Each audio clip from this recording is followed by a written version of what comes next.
Hello everyone, welcome back to our channel Guide Hub. Today in this video, I'm going to guide you guys a step-by-step tutorial on how to fix Snapchat support code SS06. If you're having a problem with Snapchat and if you get a page something like this where you cannot log in, then it might be due to you trying to log in into your Snapchat too many times. If this problem occurs, then there are a few steps that you can take in order to fix this problem. The first thing that you can do is just not do anything and simply wait for about 15 to 20 minutes. After 15 to 20 minutes, the error should be solved, but if you don't want to wait, then I will guide you guys on few steps on how you can fix it. The first step is to go back. From here, you'll have to tap on your Snapchat app for about 5 seconds. And once you do that, you'll have to tap on the app info icon that is located on the top right hand side corner.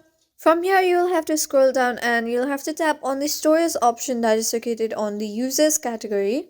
Once you tap on stories on the bottom right hand side corner, you can see option clear cache. Tap on the clear cache option. And once you clear the cache, you should be able to log in into your Snapchat application. And if this problem still doesn't help, then you'll have to go back once again. And once again, the same step, that is to tap on the Snapchat app for about 5 seconds. Then you can see option uninstall written here. You can tap on the uninstall button and reinstall your application so that your app will be forced to install the application with the latest version. And once you do that, you should be able to fix the problem. If this still doesn't help you, then the next step that you can do is, if you regularly log in into your Snapchat using various Wi-Fi such as your network from your home or any cafe that you regularly go to, and you can try and go to those places in order to log in. Once you try to log in from the similar network that you have used multiple times, the app automatically recognizes the network and it will help you to log in into your Snapchat. If these steps still doesn't help you, then the only thing that you can do is wait for about 15 to 20 minutes, and after that you should be able to log into your Snapchat application. And that was all for our today's video. I hope you found our video helpful, and if this video was helpful for you, don't forget to leave us a like. Have a good day.